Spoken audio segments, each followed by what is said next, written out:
We remain steadfast in our commitment in delivering local news that matters. Stories that inspire. Enriching the lives of Filipinos in the Philippines and across the globe. This is your GMA Regional TV. Kapuso ng bawat Pilipino.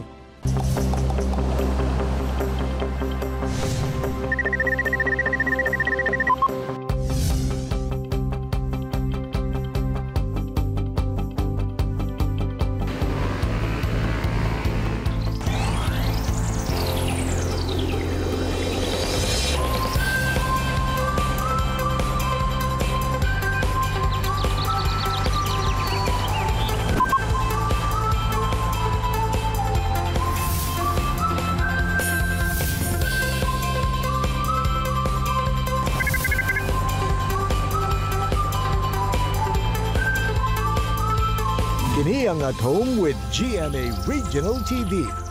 Good morning mga kapuso og happy Thursday. Hilabi na sa to mga kapuso nga nagtan-aw karon sa maigo ug sapad sa Lanao del Norte. Attorney Resi, mayong buntag. Good morning, Sabsay! Tirisab nato kalimtan na kamustahon ang mga kapuso nato nga naa din ha sa Buena Vista ug Kabadbaran. Sayog mga kapuso, speaking of Kabadbaran, atong maila-ila this morning ang reigning Aliwan Fiesta Digital Queen 2020 nga si Hanari Zarzoso gikan sa Municipality of Kabadbaran. Samtang Attorney Resi, makiride kita kauban ng cyclist and vlogger gikan Maigo, Lanao del Norte nga si Car Shadrach Amodia. Ug mga kapuso, ato pong makauban ang usa ka miyembro sa Bagobo Tagabawa Tribe kung diin aduna siya usa ka programa alang makatabang sa iyahang mga katribo hilabi na ang mga kabataan. Atong makauban this morning si Fred Talabon. Buntag mga kapuso, ako si Pamela Zambrano o karong buntaga lutuan ko kamo og beefy mushroom with cheese overload pizza. O ang mga kinahanglanon natong mga ingredients is pizza sauce, ground beef, sliced mushroom, cheese, white onion, bell pepper, black pepper, and nato ang freshly baked na dough.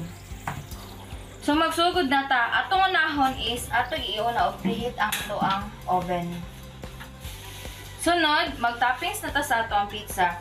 Diri ta mag-start sa sauce. Unahon na to ang sauce o butang.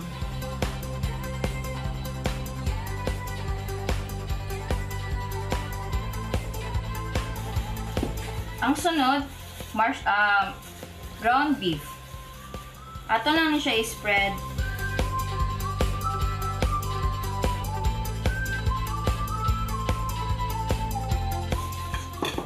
Sunod, mushroom.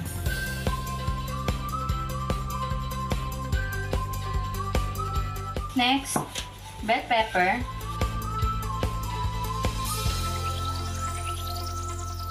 White onion. Sunod, ato ang cheese.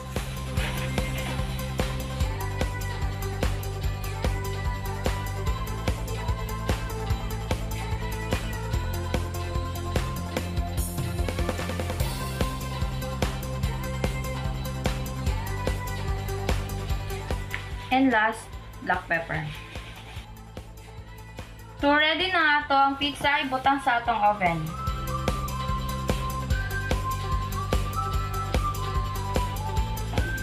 Minutes, aniya na ato ang lamiang pizza nga beefy mushroom with cheese overload.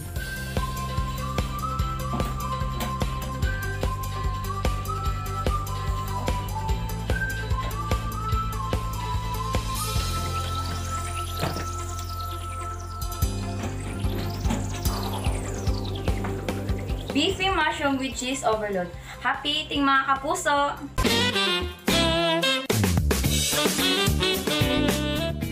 Mga kapuso, this morning laing beauty queen na sab ang ato ang ila-ilahon. Siya ang reigning Aliwan Fiesta Digital Queen 2020 ug Miss Kabadbaran 2020. Walay-lain pa kundi si Hanari Zarzoso. Good morning, Hanari, and welcome dito sa At Home with GMA Regional TV. Kamusta? Ay, maayong buntag sa atong mga viewers and sa At Home with GMA. Of course, I am doing well, thank God. It's a very hot day. I hope everybody is safe pod. Hanari, curious kaayo, may childhood dream na ba nimo ang mahimong usa ka beauty queen?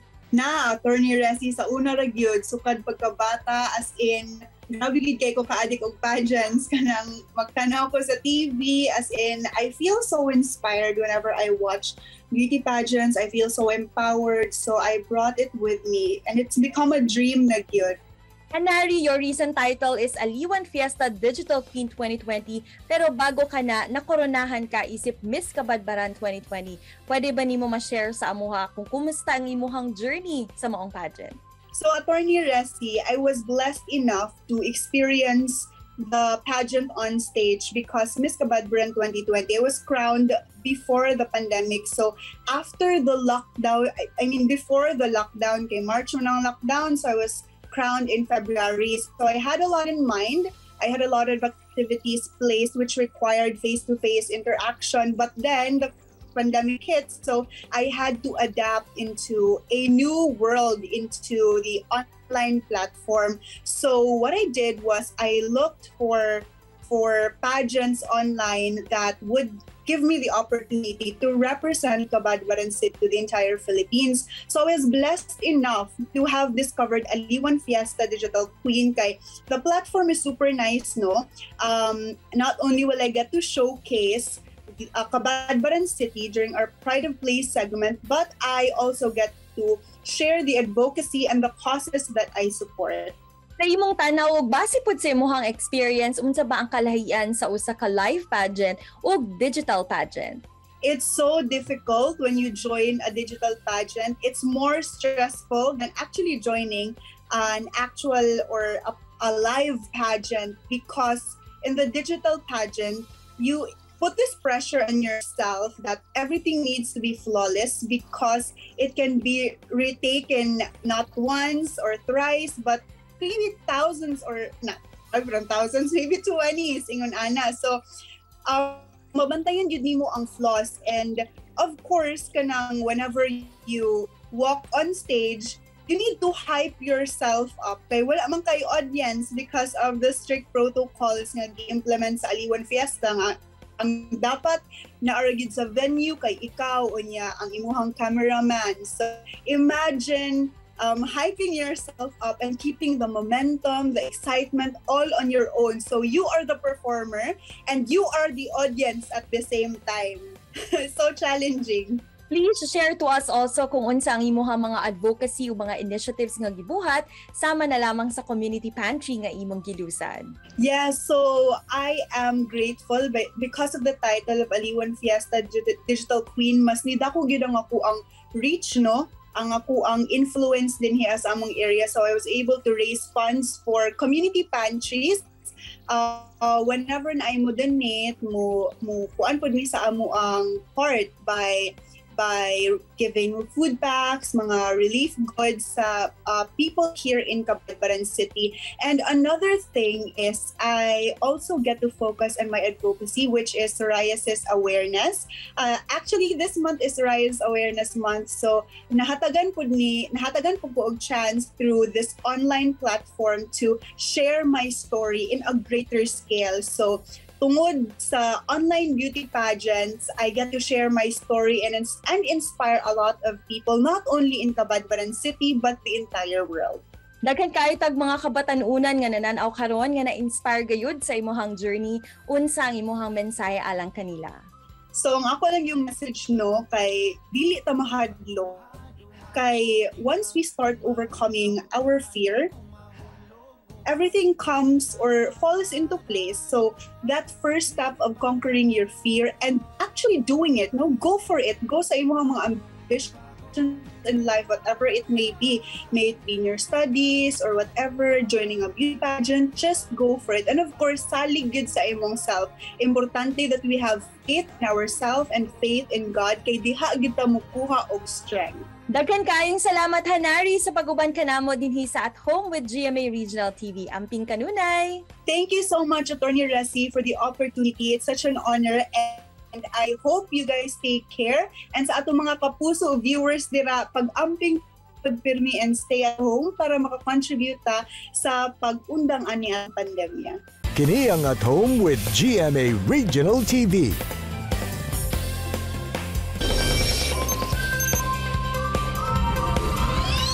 Mga kapuso, sayron ta ang Padjak Adventures sa atong bisita karong buntaga. Sanglit na himo na niyang kalingawan ang pagbisikleta ug ang pag-explore sa maanindot nga lugar sa Lanao del Norte. Sabay-sabay tang ila-ilahon si Car Amodia gikan sa Maigo, Lanao del Norte. Car, good morning and welcome sa At Home with GMA Regional TV. Kamusta mo diha sa Maigo? Hello, good morning sir. Okay ra kayo sir and thank you for having me sir. Car, unang-una no, makisayod kami o give us a little background about aning pagka-cyclist vlogger nimo. Paunsa ba ni nagsugod? Okay sir. Nagsugod yun ko sir sa pag-vlog lang 4 years ago, year 2017. Tapos nagsugod-ragod sa kanang kabuang, na mga vlog sa balay. Tapos hangtod nahimo kining naay tumong. Tapos sama sa pag-vlog kanako patungkol sa Marawi IDP psychosocial support, plastic-free campaigns, usa kanindot sa pagkalain-lain na kultura sa Mindanao. Tapos karon sa pandemya, sa pagkalisod sa pag-travel sir, sabota sa mahal na litihon, nakauna-una ako nga gamiton kining konsepto sa cycling tourism para bisan pa sa kalisod sa kuang makuha siya mapakita sa mga katawhan ang kanindot sa atong mga lugar sir. Ngano sa ba nga naisipan nimo nga mahimong ingon-ani man ang concept sa imong mga content? Unsa ba ang mensahe nga buot nimong ipaabot ngadto pod sa katawhan? Sir, gusto gyud akong ipaabot sa ato ang mga kapuso ang importansya sa pag-amping sa atong panglawas pinaagi sa ehersisyo sama sa kuha gibuhat nga buhat kining ako ang hilig sa paglaag, paghimo sa video content o pag-ehersisyo, mao ako ang gi-combine siya as a cycling tourism. O gusto sab nako ipakita ang kanindot sa dili lang sa atuang mga tourist spot diri sa amuang probinsya o sa tibuok Mindanao, kundi gusto pud nako ipakita atuang sariling mga produkto o ang mga kanindot sa kalinaw despite of our diverse culture set. Car, asa-asa na pud ba ka ng mga lugar nga nakasuroy kauban ng imong bisikleta diha sa Lanao del Norte? Ug kamusta sa ba ang imong mga adventures? Unsa ba ang ginabati nimo every time nga mosuroy ka? Sir, nasuroy na mo kining mga lain-lain tourist spots diri sa among probinsya sa Lanao del Norte, sama sa Cathedral Falls sa Kapatagan, Pagayawan Falls sa Bacolod, Tinago Falls sa Linamon ug Iligan ug uban pa sir. So kibali marami ganang gayong nag-falls hopping kay abunda kini gid sa amo ang probinsya. Hey guys, I'm your vlogger Karshajak M. Amodia. Now that I'm fully vaccinated, let's do the Lanao del Norte Bucket List Challenge.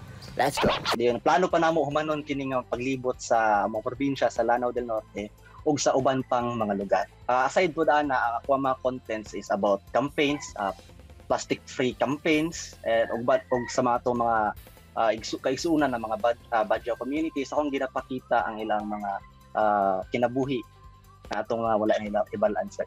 Tanaw nimo na personal note, Car, unsa ba ang nahimong benepisyo no sa imuhang pagsulod ni ining aktibidad nga mahimo kang usa ka cyclist vlogger?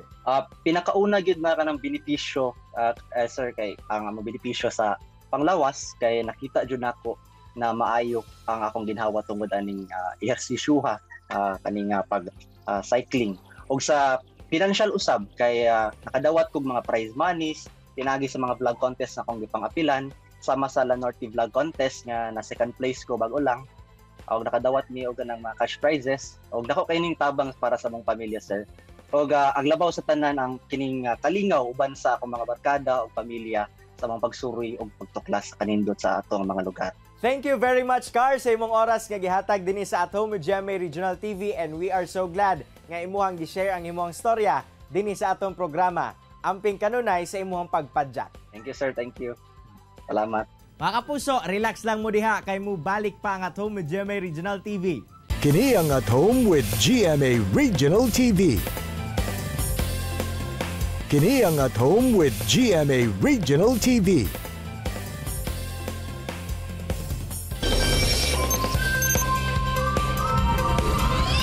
Mga Mga kapuso, karon nga nagsaulog kita sa Indigenous Peoples Day sa Karewan Festival. Saluduhan ta ang atong makauban karong buntaga nga usa ka miyembro sa Bagobo Tagabawa Tribe gikan sa Barangay Sibulan, Toril, Davao City. Sayro nato ang iyahang journey sa pagpalambo sa usa ka ethnic community ug dungan tang ma-inspire sa iyahang kinabuhi. Mga kapuso, atong makauban this morning si Sir Fred Talabon gikan sa Bagobo Tagabawa Tribe. Good morning, Sir Fred. Og dayon dinhi sa At Home with GMA Regional TV. Mayong buntag pod, ilabi na sa ato ang attorney o sa ato ang GMA nga niya sila aron magkuha sila og kining update para pod sa ato ang sitio Gabagayan. Mayong buntag sa tanan. Sir Fred, gusto ka na mo mas maila-ila paking sa base Sir Fred ug unsa ba ang imong ginakabisihan karon? Ako si Pastor Wilfredo Talabon. Natao sa Makilala, North Cotabato. Mayani ko dinhi kay kanang usa ka pastor gi-assign sa nagkadang lugar, usa na ni sa Kabagayan. Usa ka pastor na assign ko dinha. Unya tungod ani sa pagpamastor ato pong nakita ang kanabang panginahanglanon usa bisan sa ato ang community nga dili lang sa spiritual value sa atong nakita kundi sa ato ang lugar nga din ang tao nagpuyo nga unsabay ato ang mahimo para nila. Gawa sa pagkapastor, unsa pa ang lain nimong ginabuhat? Usa ko ka kining sa eskwelahan naga work pod ko kauban sa mga teacher nahimo ko nilang school watchman sa eskwelahan. Unya kasamtangan nga nahimo kong watchman sa usa ka lugar.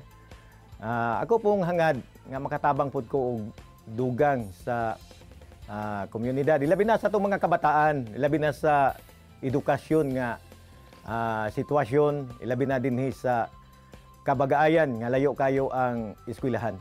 Paun sa kini nagsugod ug unsa pod ang nagtulak sa imuha na motabang sa imuhang mga katribo, hilabi na sa mga kabataan.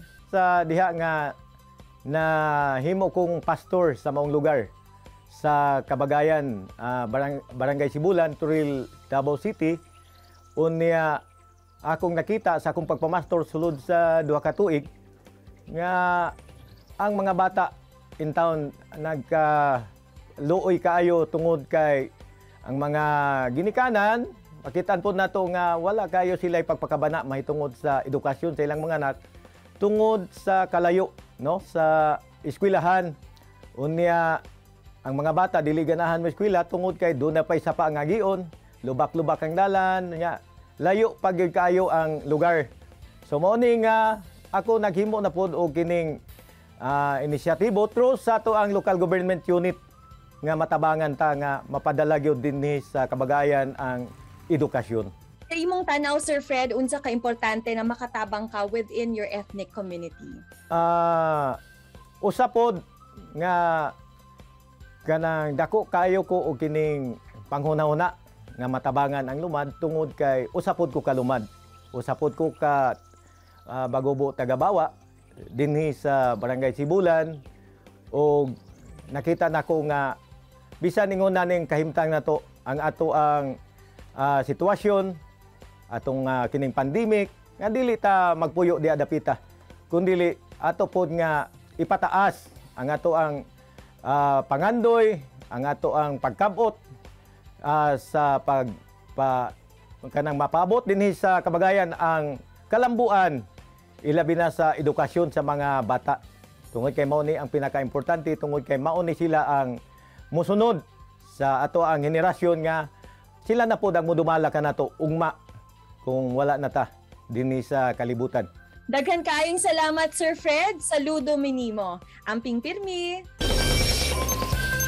Tayo mga kapuso, dako gyud kaayo nga tabang alang sa mga katibo ni Pastor Fred Talabon ang iyang inisyatibo nga matukuran ang sitio Kabagayan, Toril, Davao City ug usa ka tunghaan kun eskwelahan alang sa mga kabataan. Hilabi na nadugay na pud kini nahandom sa iyahang mga katribo.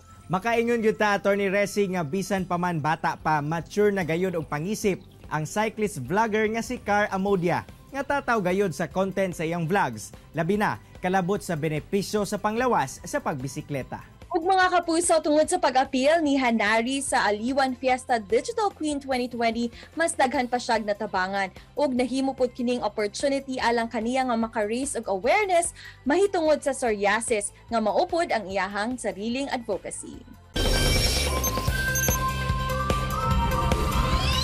Mga kapuso, unta na inspired nakakat-on kamo sa gi-share sa itong mga bisita karong buntaga. Sama na lang sa panultihon ni Roy T. Bennett nga always have a willing hand to help someone. You might be the only one that does. Mga kapuso, makita pagbalik ang atong episode pinagi sa pagbisita sa www.gmaregionaltv.com ug ayaw mo kalimutan na mag-subscribe sa official YouTube channel sa GMA Regional TV. See you tomorrow mga kapuso. Stay safe and healthy. Ako si Attorney Resi Rizada. Kinisab si Cyril Chavez. Buong puso para sa Pilipino.